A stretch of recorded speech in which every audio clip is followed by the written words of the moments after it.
성도들이 어떻게 살아야 하는가, 어떻게 살아가는 것이 성도답게 사는 건가, 이런 문제에 대해서 오늘 이 에베소서 5장 15절에서부터 20절까지의 말씀에서는 말씀하고 있습니다.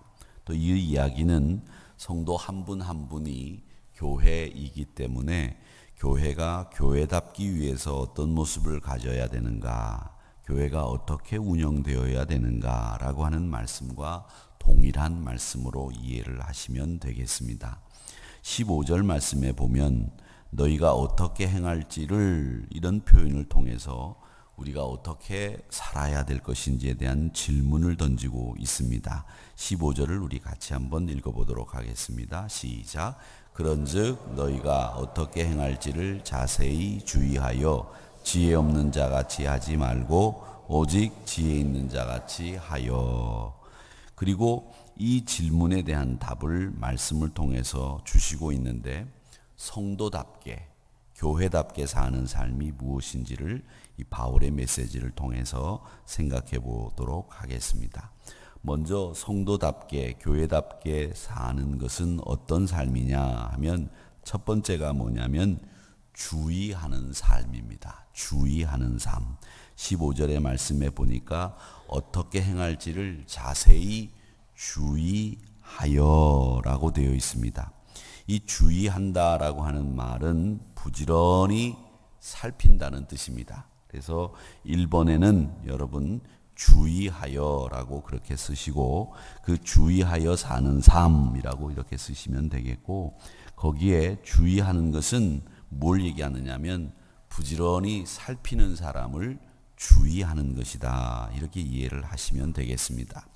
지혜를 가지고 있는 사람들은요, 범사에 자기 마음을 다스립니다. 그리고 생각하는 걸 훈련하고, 또 언어를 말할 때, 언어 생활을 할 때도 단어를 잘 선택하고, 또 행위도 조정하는 사람이 주의를 기울이는 사람입니다. 또 15절의 말씀에 보면 주의해야 된다는 말은 어떤 뜻을 가지고 있느냐면 속단하지 말라는 뜻도 있습니다. 이 속단한다라는 말은 괜찮다고 생각되는 때라고 하더라도 계속해서 주의하고 긴장과 생각의 끈을 놓쳐서는 안 된다는 말입니다. 계속해서 깊이 생각하는 것이 자세히 주의하라는 말입니다. 지속적인 생각만큼 중요한 것은 또 내가 어떤 생각을 하느냐, 이걸 결정하는 것이 굉장히 중요합니다. 생각에는 두 가지 종류의 생각이 있는데, 하나가 육신의 생각이 있고 하나가 영의 생각이 있습니다.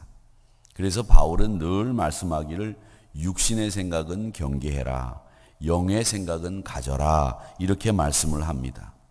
왜 그러냐? 육신의 생각, 그건 그 결과가 영의 생각과는 완전히 다르기 때문에 그렇습니다. 성도들이 많은 경우에 우리가 이 육신의 생각을 하게 되면 그 결과는 뭐냐? 사망이요. 영의 생각은 생명이다라고 하는 것을 잘 알고 계실 겁니다. 그러기에 우리가 생명과 사망의 현격한 차이가 있는 이 육신의 생각은 늘 경계하고, 영의 생각은 늘 열심을 다해서 감당하는 저와 여러분이 되시기를 주님의 이름으로 축원합니다. 또 육신의 생각은 넓은 길을 찾는 생활이요, 영의 생각은 좁고 협착한 길을 가는 겁니다. 그래서 주의하지 않는 대부분의 사람들은 이 영의 생각을 하거나 또 혹은 좁은 길을 가는 것이 아니라 육신의 생각을 하고 넓은 길을, 편안한 길을 갈 것을 선택하기 때문에 우리 성도들은 영의 생각을 함으로 말미암아 항상 속단하지 말고 주의하여 부지런히 자기를 살피는 이 생활을 감당하기를 주님의 이름으로 축원합니다. 두 번째는 성도답게 교회답게 사는 삶은 세월을 아끼는 삶, 두 번째의 삶입니다. 그래서 2번 안에 들어갈 것은 세월을 아끼는 삶입니다. 이 아끼라고 하는 말이 어원적으로는 어떤 뜻을 가지고 있느냐면 구속해주라 이런 뜻을 가지고 있습니다. 즉 이 세월을 아끼라는 말은 뭐냐면 시간을 네가 구속해라, 시간을 네가 관리할 줄 알아라, 시간을 네가 컨트롤, 통제할 줄 알아라, 그 말씀을 하시는 겁니다. 사랑하는 성도 여러분, 세월을 통제하는 방법은 뭐냐면 세월을 빛의 열매들로 채워가는 겁니다. 자기 소견대로 옳은 대로 행하는 것이 아니라 하나님의 뜻을 따라 빛의 열매들을 채워가는 것, 그것이 세월을 아끼는 겁니다. 우리가 인생을 하나님의 자녀답게, 빛의 자녀답게 살 때에는 이 시간도 구속을 받습니다. 은혜를 받습니다. 내가 시간을 보내는 것이 기쁘고 행복하고 즐겁고 예수님과 동행하는 삶이 된다는 겁니다. 그래서 우리가 시간을 구속하기 위해서는 우리에게 맡겨진 사명, 복음 증거하는 일, 이걸 위해서 목숨도 아까워하지 않는 이 구속의 삶을 살아갈 때에 이 시간도 구속이 되는 겁니다. 바울은 자신의 시대가 악하다고 말합니다. 하나님의 뜻을 망각하고 자기의 소견에 오른 대로 행했기 때문에 자신의 시대를 악하다고 평가했습니다. 가장 대표적인 악은 빛보다 어둠을 더 사랑하는 겁니다. 빛을 사랑해야 되는데 어둠을 사랑해요. 긍정을 좋아해야 되는데 부정을 좋아해요. 칭찬하기를 즐겨해야 되는데 비난하는 걸 좋아합니다. 사람을 깎아내리는 걸 좋아해요. 폄하하고 험담하고 욕하고 이런 것들을 좋아하는 이 악한 시대의 풍습과는 거리를 두고 살아야 됩니다. 우리 믿음의 사람들은 이 성경이 시대가 악하다라고 하는 말을 잘 간파하고 바라볼 수 있어야 됩니다. 여러분, 시대가 악하다고 하는 말은 빛이신 하나님을 떠나고 하나님을 경외하지 않고 하나님의 뜻을 존중하지 않는 시대를, 이 빛을 떠난 시대, 빛을 사랑하지 않는 시대라고 말하는 겁니다. 이런 시대는 악한 시대입니다. 예수님의 시대뿐만 아니라 전 시대에 보면 사람들 가운데에서는 그렇게 하나님의 뜻을 존중하지 않고 하나님 경외하지 않고 하나님 두려워하지 않고 이렇게 사는 사람들이 악한 사람들이에요. 그러기에 세월이 악하기 때문에 여러분, 세월을 아끼라고 말씀합니다. 여러분의 세월을, 여러분의 시대를 빛의 열매로 채워가는 삶, 그것이 우리가 이 세월을 아끼는 삶이라고 하는 것은 꼭 기억하시기를 바랍니다. 시대가 악하면 악할수록 이 시대의 악한 풍조에 휩쓸리기가 쉬워요. 시간의 동일한 길이를 아무리 열심히 살아도, 여러분들이 동일한 시대를 살아도 동일한 시간을 살아도 악한 풍조에 휩쓸려서 살면 그건 아무리 오래 살아도 그건 시간을 낭비한 겁니다. 정말 촌음을 쪼개면서 분초 단위로 아꼈다고 할지라도 악한 시대에 휩쓸리면 그 악한 시대에 휩쓸린 열심은 올바른 인생하고는 달리 엉뚱한 역방향으로 전력으로 질주한 것과 똑같기 때문에 어리석은 삶을 사는 것입니다. 세월을 아낀다는 말은 또 어떤 뜻이냐면 최적의 타이밍과 기회를 놓치지 않는다는 뜻입니다. 여러분, 이 땅에서 살아가는 모든 세월은 빛의 열매로서 모든 선함과 의로움과 진실함을 열매 맺어야 됩니다. 성도는 살아가는 동안 빛의 자녀로서 빛의 열매들을 맺어야 될 그 적기를 놓치지 마셔야 됩니다. 하루의 모든 순간을 어둠의 열매가 아니라 빛의 열매들로 채워나가시는 여러분들이 되시기를 주님의 이름으로 축원합니다. 세 번째로, 성도가 성도답게, 교회가 교회답게 살기 위해서는 하나님의 뜻을 이해하는 삶을 살아야 됩니다. 그래서 세 번째는 하나님의 뜻을 이해하는 삶, 이렇게 적어 놓으시면 되겠습니다.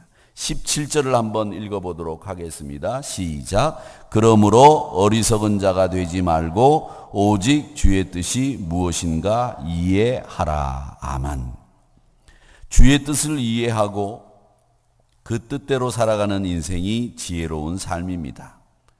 주님의 뜻을 망각하고 자신의 뜻대로 살아가는 사람들, 사람의 합의된 뜻을 따라 살아가는 거, 타인에 의해서 주입되고 조작된 뜻을 구현하는 사람들, 어리석은 사람입니다. 교회는 제일 먼저 생각해야 될 게 하나님의 뜻이고 말씀이에요. 사람의 뜻이 중요한 게 아니에요.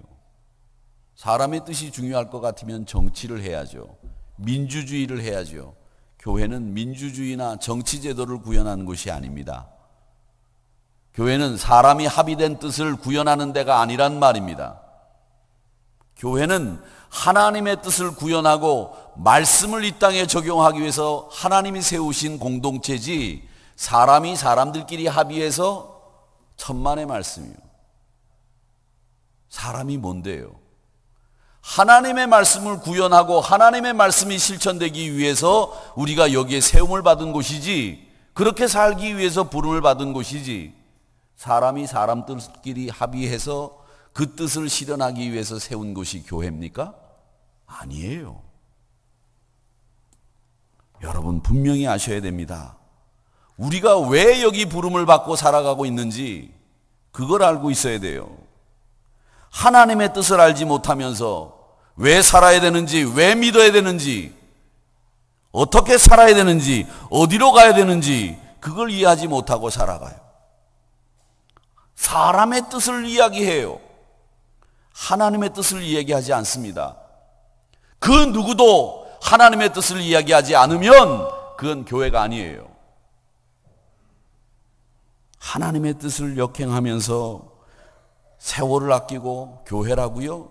아닙니다. 하나님의 뜻이 뭡니까? 하나님의 뜻은 명백한 뜻이 있습니다. 마음과 뜻과 힘을 다해서 하나님과 이웃을 사랑하라는 거예요. 그렇게 사랑하며 살아야 되고, 그게 지혜로운 사람이고, 그게 인생을 낭비하지 않고 사는 삶이고, 그게 세월을 아끼고 구속하는 삶입니다. 하나님의 뜻을 이해하는 것은 단순히 지적인 정보를 획득하는 게 아니란 말이에요. 여러분 세상에 나가보시면 우리 교회도 많이 배우신 분, 똑똑하신 분들 많이 계시지만 세상에 나가면 더 많아요. 똑똑한 사람들, 지혜로운 사람들, 뭐만 얘기하면 거기에 대해서 쫙 설명하시는 분들, 우리가 그런 분들을 어떻게 당해요? 하나님의 뜻을 이해한다고요? 지식의 정보를 습득하는 게 하나님의 뜻을 이해하는 게 아닙니다. 하나님의 뜻을 이해한다는 말은 내가 하나님의 뜻에 사로잡힌단 말이에요. 하나님의 뜻에. 그 뜻이 우리의 전 인격을 관통하고 마음에 채워져서 언어와 행실로 표출이 되는 것이고, 빛의 열매를 맺기 위해서 몸부림치는 거예요. 우리가 아는 게 끝나는 게 아니에요. 아는 게. 내 전 인격을 하나님의 뜻이 관통해야 된단 말이죠. 관통.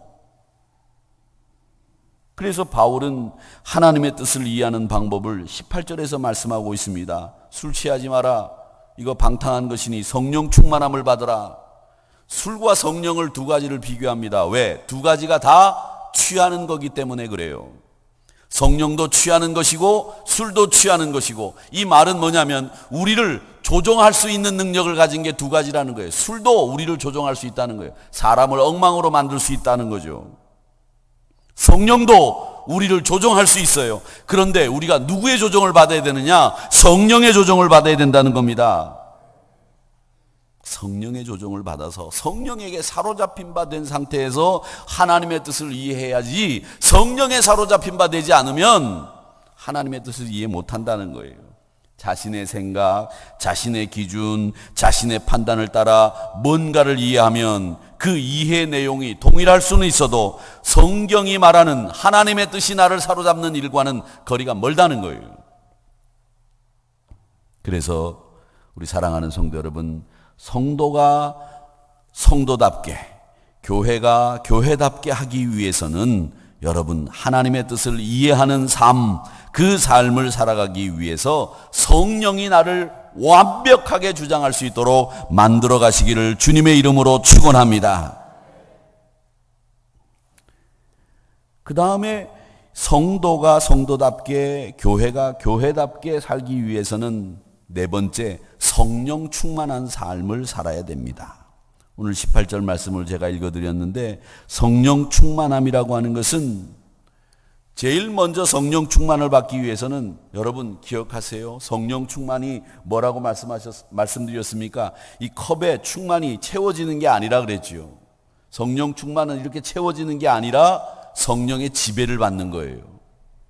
지배를 받는 건데, 우리가 지배를 받기 위해서는 어떻게 해야 되느냐? 제일 중요한 게 있습니다. 그게 있는데, 하나님이 우리에게 주신 은혜를, 값없이 주신 그 은혜를 확신하는 거예요. 확신하시기를 축원합니다. 하나님이 주신 그 성령의 은혜를 확신하셔야 돼요. 하나님의 선물임을 확신하는 삶, 그게 바로 성령 충만, 성령의 지배를 받을 수 있는 길이에요. 그러니까 우리 삶의 절대 권한은 하나님 앞에 있습니다. 하나님이 내 삶을 주장합니다. 이거여야 됩니다.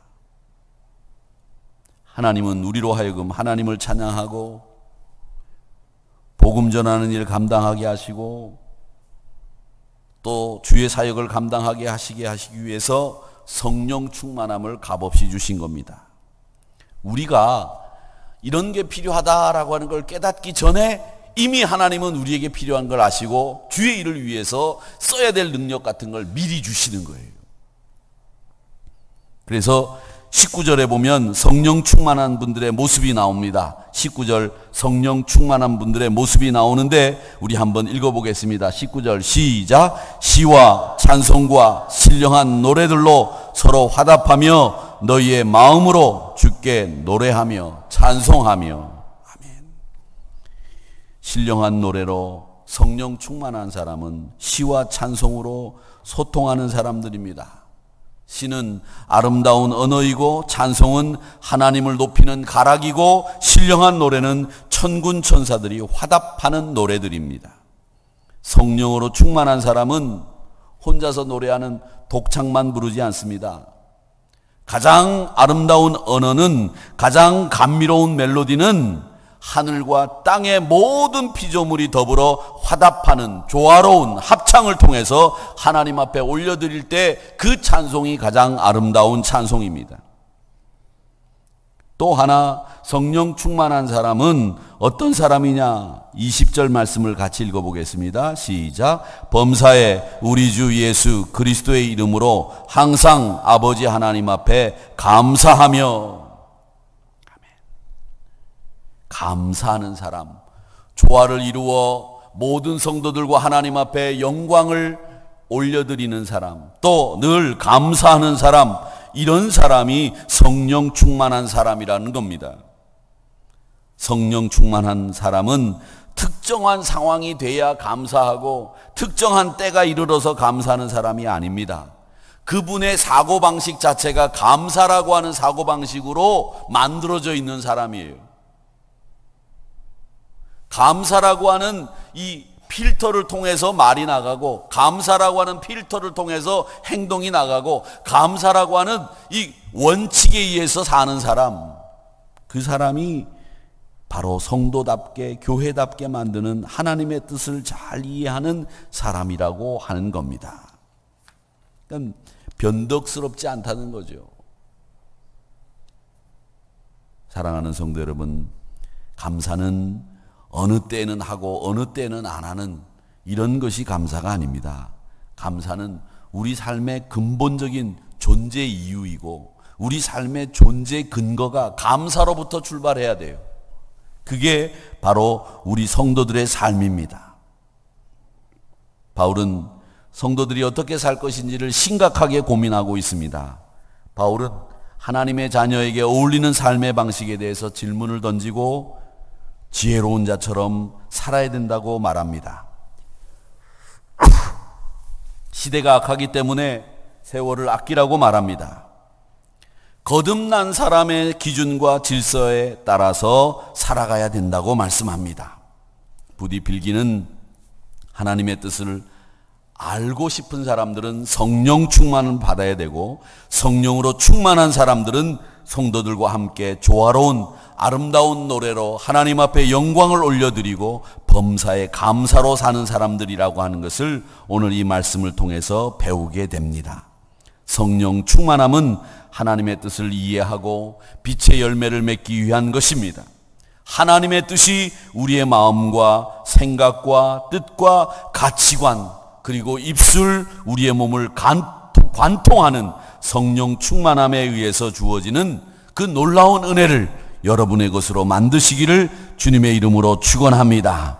성도답게 교회답게 사는 삶의 모습을 기억하시면서 삶 가운데 분명한 열매를 맺으시는 여러분들이 되시고 또 하늘이교회가 되기를 주님의 이름으로 축원합니다. 우리 같이 합심 기도의 제목을 읽어보도록 하겠습니다.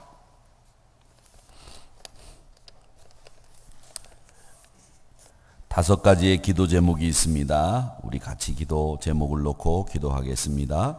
합심 기도 제목 첫 번째 시작. 영의 길을 가는 지혜로운 성도와 교회가 되게 하옵소서. 두 번째 악한 세상에서 세월을 아끼는 성도와 교회 되게 하옵소서. 하나님의 뜻을 아는 성도와 교회가 되게 하옵소서. 성령 충만하여 하나님께 찬양과 감사드리는 성도와 교회가 되게 하옵소서. 심령부흥회를 모든 성도가 사모하며 기도로 준비하여 문제 해결을 받는 시간이 되게 하옵소서. 이 제목을 놓고 우리 같이 기도하겠습니다. 주여